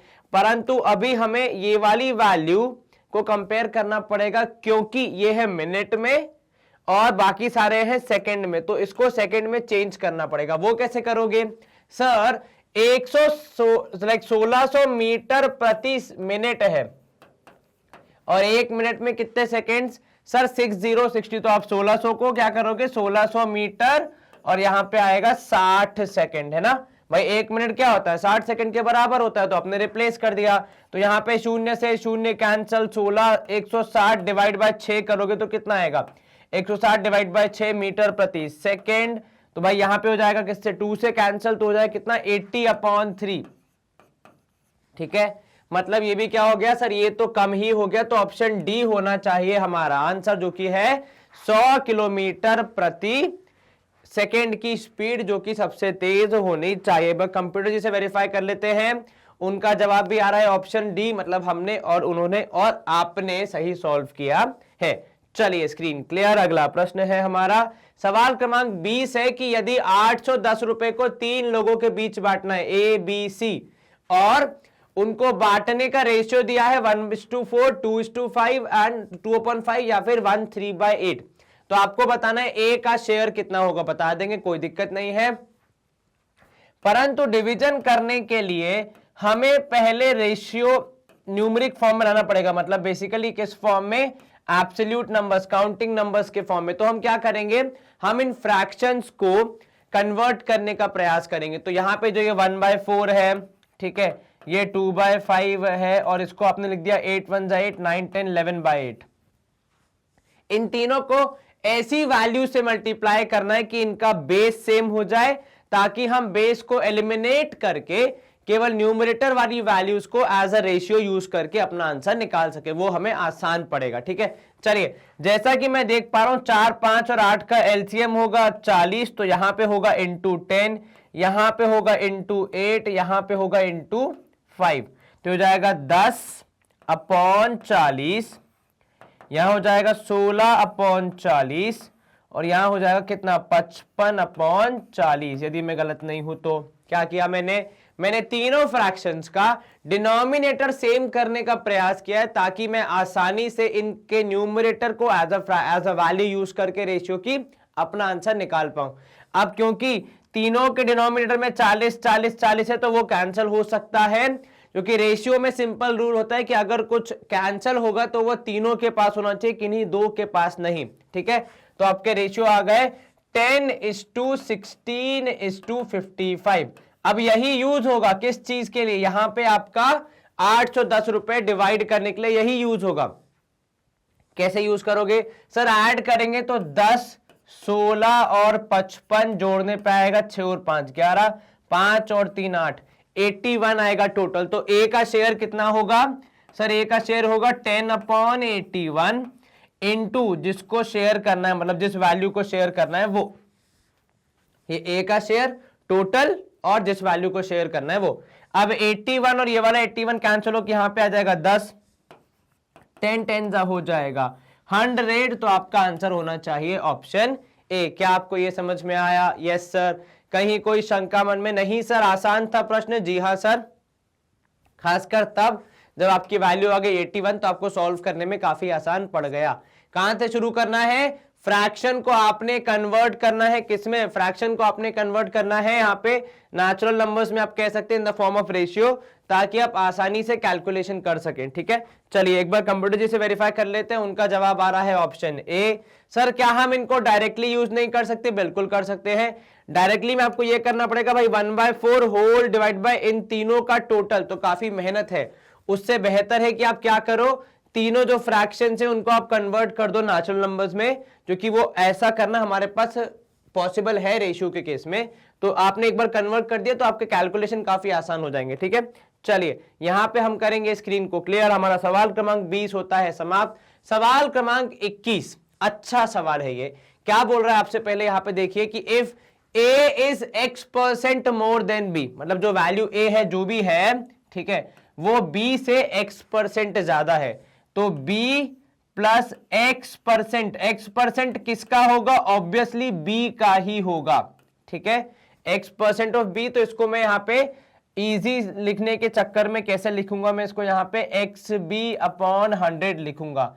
वैसे लॉजिकली कैसा होता है एक्चुअली मैथमेटिक्स के हिसाब से कि भाई x/100 इंटू बी करना है, और क्योंकि x और b एक ही वेरिएबल है, तो मतलब दोनों वेरिएबल है, तो मैंने मल्टीप्लाई करके लिख दिया। चलिए दूसरा क्या बोल रहा है, जो b है वो a से y% कम है, तो जो b है वो a से कितना y% कम है। ठीक है, अब यहां पे देखना सर, यहां पे क्यों a आया, यहां पे क्यों b नहीं आया, किसके संबंध में बात हो रही है आपको ये पता लगाना है। भाई यहां पे a x% more than b, तो वो किसके कनेक्शन में बोल रहा है कि भाई b से b का ही जब परसेंट निकालोगे तब ज्यादा आएगा। ठीक है, फिर उससे a बना है। यहां पे b की वैल्यू में किसके रेफरेंस में बोल रहा है, a के रेफरेंस में बोल रहा है, तो यहां पे y% ऑफ b नहीं आएगा। ठीक है, ये कंफ्यूजन मत करना, जिसके बारे में बात हो रही है, जिससे कंपेयर हो रहा है, उसी की वैल्यू ली जाएगी। चलिए अब यहां पे अगर आप इसको सॉल्व करते हैं तो आपको a कॉमन लेने के बाद अंदर मिलेगा 1 - y/100 is the value of b। अब आप इसको सॉल्व करेंगे यदि, तो a आ जाएगा यहां पे कितना, एलसीएम लेने के बाद तो ये हो जाएगा, पहले एलसीएम अगर हम ले लेंगे तो 100 - y whole upon 100 is equal to b। ठीक है, आप इसको क्रॉस मल्टीप्लाई करेंगे तो a की वैल्यू आएगी b इंटू 100, मतलब यहां पे हो जाएगा 100b, क्योंकि नीचे डिवीजन में साइड चेंज करेगा तो multiplication, whole divide by 100 minus y, ऐसा कुछ होगा, है ना। क्योंकि भाई क्या हो जाएगा, क्रॉस मल्टीप्लीकेशन, तो जो यहां न्यूमरेटर में है वो डिनोमिनेटर में, जो डिनोमिनेटर में है वो न्यूमरेटर में।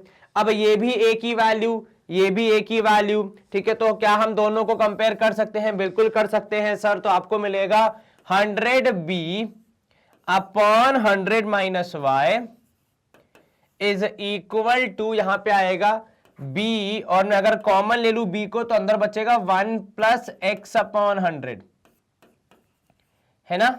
क्योंकि यहां पे फिर क्या होगा, b और b आपस में कैंसिल, तो केवल x और y की बात हो जाएगी, और हमें सवाल में x और y की बात ही पूछी है, तो हम जितना पूछा उतना बता देंगे। चलिए, तो 100 upon 100 minus y is equal to, यहां पे अगर आप एलसीएम लेंगे तो 100 प्लस एक्स होल अपॉन 100। अब क्या करोगे आगे, सर हमारे पास ज्यादा कुछ बचा नहीं है, एलसीएम ही लेना पड़ेगा, और कोई ऑप्शन तो हमें यहां पे दिख नहीं रहा है। बिल्कुल ठीक। चलिए, अब जब आप एलसीएम लेंगे आपको क्या मिलेगा, तो यहां पे मिलेगा 1 2 3 4, ये कहां से आया, cross multiplication, is equals to 100 plus x into 100 minus y. अब ये कैसे करेंगे सर, ब्रैकेट ओपन करना पड़ेगा, तो मल्टीप्लीकेशन करेंगे, सिंपल, वेरी गुड। तो यहां पे आएगा 10,000 इज इक्वल टू, यहां पे जब आप मल्टीप्लाई करोगे 10,000 plus 100x minus 100y is, और यहां पे जाएगा प्लस माइनस, तो ये हो जाएगा xy। ठीक है, यस सर। 10,000 दोनों तरफ है तो, और पॉजिटिव है तो कैंसिल हो जाएगा। आपको मिलेगा वो जो माइनस xy है, उसको मैं इस तरफ लेके आ रहा हूं क्योंकि वो दो वेरिएबल साथ में है, और इन दोनों में से मेरे पास 100 कॉमन लेने के लिए है, तो वो मैं ले लूंगा, तो x माइनस वाई।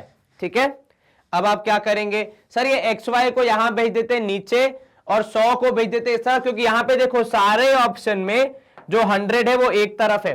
ठीक है, तो यहां पे जब आप 100 को नीचे भेजेंगे तो वो हो जाएगा 1 अपॉन 100, और यहां पे हो जाएगा x minus y upon x y.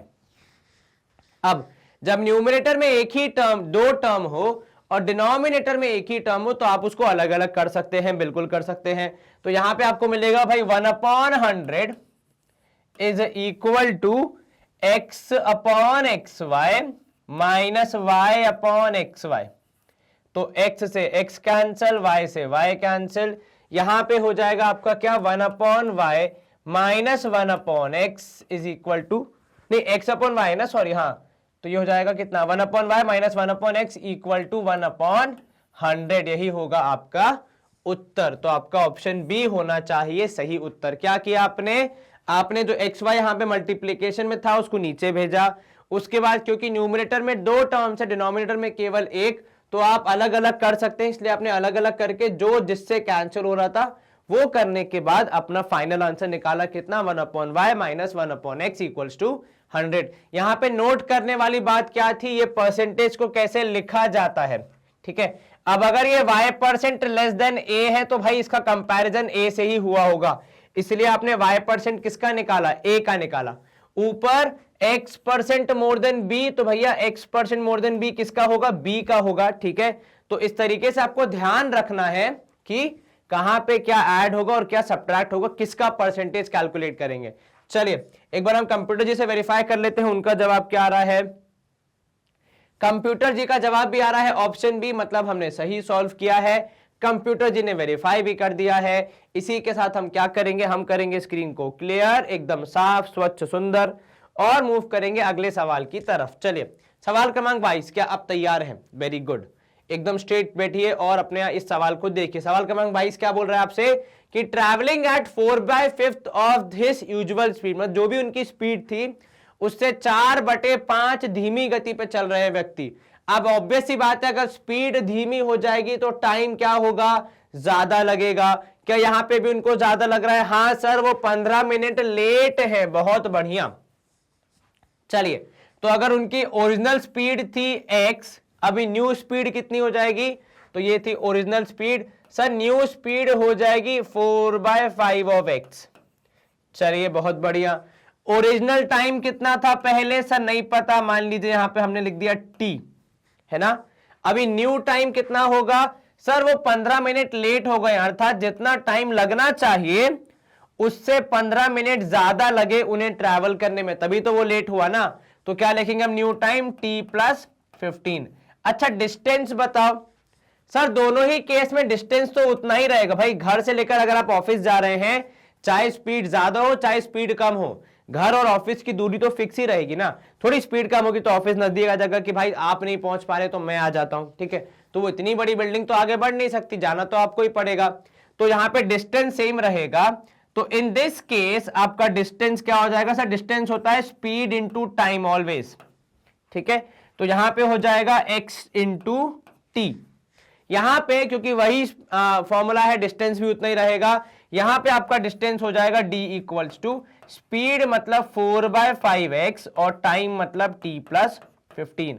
अब जरा गौर करने वाली बात यह है, क्या ये वाला d इस d से कुछ अलग रहेगा?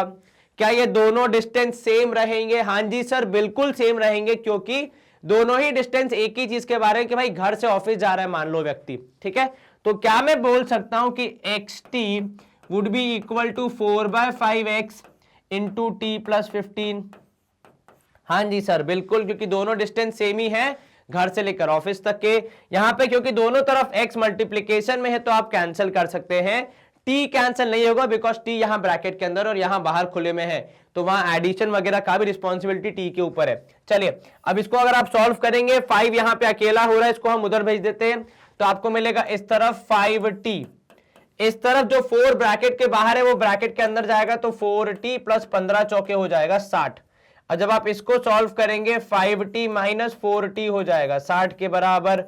t की वैल्यू हो जाएगी 60 मिनट्स। कितनी हो जाएगी t की वैल्यू? 60 मिनट, मतलब ऑप्शन बी सही होना चाहिए। एक बार हम कंप्यूटर जी से वेरीफाई कर लेते हैं कि हमारा जवाब सही आ रहा है या फिर नहीं। कंप्यूटर जी का आंसर भी कितना आ रहा है? Option B. अच्छा एक बार और सुनो, कई बार आपको ये होता है एग्जाम में कि सवाल कैसे चेंज हो जाता है कि आपको नया टाइम बताना है, तो भाई 60 आएगा आपका आंसर, उसमें नया टाइम कितना होगा? प्लस 15 करना पड़ेगा, तो 60 और 15 हो जाएगा 75, तो वो आंसर तब 75 मार्क किया जाएगा। तो आपको सवाल देख के और क्या पूछा है सामने वाले व्यक्ति ने वो देख के आंसर करना है, केवल जो आपका आंसर आया वो नहीं बताना, ठीक है। तो यूजुअल टाइम कितना था? 60 मिनट, और अगर अभी 15 मिनट एक्स्ट्रा जोड़ देंगे तो न्यू टाइम अगर वो बोलता तो कितना होता आपका आंसर? 75 मिनट्स होता, ठीक है। यहां पे क्या कॉन्सेप्ट यूज किया हमने? डिस्टेंस, स्पीड और टाइम का यूज किया, जहां पे डिस्टेंस को हमने सेम रखा क्योंकि भाई व्यक्ति ऑफिस से घर जा रहा है मान लो, या फिर घर से ऑफिस जा रहा है, तो वो फिक्स ही रहेगा, भले स्पीड ऊपर नीचे हो जाए। चलिए क्या आपको ये समझ में आया? Yes sir. तो यहां पे हम करेंगे स्क्रीन को क्लियर। सवाल क्रमांक 23 देख लेते हैं अब। Suppose Indian farmer sell wheat at 50 रुपए प्रति किलो, ठीक है। अगर ऐसा होता तो क्या ही बात थी, बेचारे किसानों को पैसे नहीं मिलते। चलो वो तो बात की बात है, हम किसी दिन और डिस्कस करेंगे।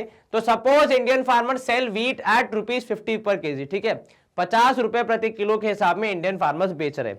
International price of wheat is 40 rupees per KG, मतलब विदेशों में जो गेहूं है वो 40 रुपए प्रति किलो का बिक रहा है, ठीक है। What is the minimum rate of import duty government of India must impose? अब ऑब्वियस सी बात है, विदेशों में 40 का बिक रहा है तो वो इंडिया में भी आएगा बिकने के लिए, है कि नहीं। अब अगर इंडिया में वो बिकने के लिए आ रहा है, ठीक है, और केवल 40 रुपए का बिकेगा, तो हमारे इंडियन फार्मर्स का गेहूं कौन खरीदेगा? लोग तो यही बोलेंगे भैया हम तो विदेशी गेहूं खरीद रहे हैं, वो 40 रुपए का आ रहा है, आपसे 10 रुपए सस्ता है, ठीक है। अब अगर ऐसे इंडियन फार्मर्स को नुकसान होगा तो गवर्नमेंट से वो सहा नहीं जाएगा, तो गवर्नमेंट क्या करेगी? गवर्नमेंट यहां पे बोल रही है कि हम इंपोर्ट ड्यूटी लगाएंगे। अब इंपोर्ट ड्यूटी क्या होता है भाई? कोई वस्तु यदि बाहर से अंदर आती है, ठीक है, आप विदेश से अगर देश के अंदर आ रही है, तो वहां पे जो टैक्स लगाया जाता है, जो पैसे लिए जाते हैं उस विदेशी वस्तु से, उस विदेशी वस्तु को बेचने वाले से, उसको आप कहते हैं इंपोर्ट ड्यूटी, ठीक है। तो अब यहां पे कहना क्या चाह रही है सरकार? ठीक है भाई, हमें समझ में आ रहा है कि अगर ये 40 रुपए किलो में बिका तो हमारे किसानों को नुकसान हो जाएगा, इसलिए हम इस पे टैक्स लगा रहे हैं, और टैक्स लग जाएगा तो इसके दाम बढ़ जाएंगे। दाम बढ़ जाएंगे तो फिर भैया लोग इंडियन वाला लेंगे, ये वाला क्यों लेंगे विदेशी वाला? जब सेम ही दाम दोनों का हो जाएगा, बराबर हो जाएगा, या फिर इसका दाम ज्यादा हो जाएगा, तो फिर हमारे इंडियन फार्मर्स का गेहूं सब लोग खरीदेंगे, ये विदेशी कोई नहीं खरीदेगा। So that it does not adversely affect the Indian farmers in domestic market, मतलब आपको बताना है कि 40 रुपए में कितना परसेंट टैक्स जोड़ा जाए कि हमारे जो इंडियन फार्मर्स हैं उन्हें एडवर्सली अफेक्ट, मतलब उनकी जो बिक्री है, वो जो सामान बेच रहे हैं उसमें नुकसान ना हो। तो सर कम से कम नहीं तो 50 रुपए तो रखना ही पड़ेगा, क्योंकि अगर 50 से 1 रुपए भी कम हो गया तो फिर इंडियन फार्मर्स को नुकसान होगा, और 50 रुपए के बराबर होगा तो कम से कम इंडियन फार्मर्स बोलेंगे भाई हमारा भी 50 का है, विदेशी भी 50 का है। अब जो ग्राहक है उससे निवेदन है वो देख ले किसका माल ज्यादा अच्छा है। ऑब्वियस सी बात है इंडिया का गेहूं ज्यादा अच्छा होगा, क्योंकि हमारी जो क्लाइमेटिक कंडीशन है, हमारी जो सॉइल है वो काफी सपोर्ट करती है, तो हमारे यहाँ का गेहूं ज्यादा अच्छा होगा। तो ऑब्वियसली इंसान कौन सा लेगा, हमारा इंडियन गेहूं ही लेगा। तो मतलब 40% में क्या टैक्स जोड़ दिया जाए कि वो कम से कम किसके बराबर आ जाए, हमारे इंडियन रेट के बराबर आ जाए। ये आपको समझ में आया? Yes sir. चलिए, तो 40 प्लस x% ऑफ 40, क्योंकि भाई टैक्स किस पे लगेगा, इसी 40 पे, क्योंकि यहीं से पूरी कहानी शुरू हो रही है। और ऐसा करने पे आपको कितना मिलना चाहिए, 50 मिलना चाहिए। आपने ये 40 को वहां भेजा तो भाई x इंटू 4/10 लिख रहा हूं मैं, या फिर एक काम करो 2/5 लिख दो। चलिए, तो x इंटू 2/5 कितना हो जाएगा sir, 2x/5 is equal to 50 में से 40 माइनस किया तो 10 बचेगा। अब 2x हो जाएगा 50 के बराबर, ठीक है। x हो जाएगा कितना, 50/2 मतलब 25%। तो भाई क्या कहानी बनी कि भाई सरकार को 25% टैक्स लगाना चाहिए विदेशी गेहूं पे। ऐसा करने पर मतलब 25% तो मिनिमम लगाना ही पड़ेगा, क्योंकि अगर 25% से कम लगाया तो ये जो दाम है विदेशी गेहूं का, ये इंडियन दाम से कम हो जाएगा। और ऑब्वियस सी बात है, दाम कम होगा तो लोग उसको खरीदेंगे, ठीक है। तो कम से कम 25% लगेगा, ताकि एटलीस्ट दोनों एक लेवल पे आ पाए, ठीक है। तो भाई ये 40, इसमें 10 रुपए का टैक्स, 25% हो गया, तो ये हो जाएगा कितना, ये हो जाएगा 50 रुपए। इंडियन वीट भी 50 रुपए। अब दोनों बराबर एक ही लेवल पे हैं, तो अब आराम से ग्राहक कंपेयर करके ले सकता है जो उसको अच्छी लगे, लेकिन ये मिनिमम है। इससे ज्यादा अगर सरकार लगाना चाहे तो और अच्छी बात है, क्योंकि फिर विदेशी वाला नहीं बिकेगा, केवल इंडियन ही बिकेगा। क्या आपको ये समझ में आया? Yes sir. चलिए देख लेते हैं हम यहाँ पे, ऑप्शन सी हमारा भी सही है। तो भाई 25% टैक्स लगाना चाहिए, ताकि हमारे देश के किसानों को नुकसान ना हो। चलिए बहुत बढ़िया, अगर सरकार ऐसा कर देगी तो अच्छा हो जाएगा, मतलब सवाल के हिसाब से। इसी के साथ हम करेंगे अगले पड़ाव की ओर रुख, जहां पे आपके लिए है बहुत महत्वपूर्ण जानकारी। वो ये कि मैग्नेट बेंच की वेबसाइट अब फुल्ली फंक्शनल है, मतलब यहाँ पे आप अलग अलग क्लासेस का कंटेंट आपकी मर्जी के हिसाब से, आपकी रिक्वायरमेंट के हिसाब से पढ़ सकते हैं। बस आपको करना क्या है, जो भी चीज आप पढ़ना चाहते हैं उसके टैब पे क्लिक कीजिए। कुछ इस तरीके से उस पर्टिकुलर टैब, उस पर्टिकुलर क्लास के अंदर, एग्जाम के अंदर, या फिर किसी टेक्स्ट बुक के अंदर हमने जो भी चीजें पढ़ाई हैं वो सारी आपको एक ही जगह पे मिल जाती हैं। आपको जो सब्जेक्ट पढ़ना है उसके टैब पे क्लिक कीजिए। जैसे ही वो सब्जेक्ट खुलेगा आपको वहां क्या मिलेगी, चैप्टर वाइज लिस्ट मिल जाएगी। चैप्टर वाइज लिस्ट में आपको अलग अलग कॉन्सेप्ट मिल जाएंगे, अलग अलग सेशंस मिल जाएंगे, आप सब इनको देख सकते हैं। इनकी लेंथ भी दी हुई है कि भैया कल को अगर आप पूरा हफ्ता अपना प्लान कर रहे हैं कि कब क्या कैसे कौन सी चीज पढ़नी है, कौन सी नहीं पढ़नी, वो सब आपको यहाँ पे आसानी से दिख जाएगा। बस यहां पहुंचने के बाद आपको वॉच नाउ के टैब पे क्लिक करना है। कुछ इस तरीके से आपके सेशन खुल जाते हैं, जैसे कि हूबहू यूट्यूब पे होता है। बल्कि यहां तो एक बहुत बड़ा पॉजिटिव ये है कि ना कोई एडवर्टाइजमेंट आती है, ना कोई डिस्ट्रैक्शन होता है, केवल और केवल पूरा ध्यान किस पे रहता है, आपका और हमारा पढ़ाई पे रहता है। And with this we come to the end of our session. तो भैया हमने यहाँ पे एनटीएससी के सैट के स्टेज 1 का जो पेपर था उसमें जो गणित का पार्ट है वो हम यहाँ पे पढ़ रहे थे। हमने बहुत सारे सवालों को सॉल्व किया। आपको ये सारे सवाल समझ आए होंगे ऐसी हमारी आशा है। एक छोटी सी रिक्वेस्ट, प्लीज क्वेश्चंस को प्रैक्टिस करें, डीपीक्यू को सॉल्व करें, ताकि आपके एग्जाम की तैयारी में कोई कमी ना रह जाए। एक रिक्वेस्ट और, प्लीज वीडियो को लाइक, चैनल को सब्सक्राइब एंड यस वीडियो को शेयर जरूर करें, क्योंकि ज्ञान जितना बांटोगे उतना आपको वापस मिलेगा, उतना उसमें वृद्धि होगी। जितना आप उसको सहेज के रखोगे, संभाल के रखोगे, मतलब दबा के रखोगे, नहीं दोगे किसी को, तो फिर आपका भी इंक्रीज नहीं होगा। बाकी तो अपना ख्याल रखें, अच्छे से पढ़ाई करें। Stay home, stay safe, take care, bye bye, good day, see you soon.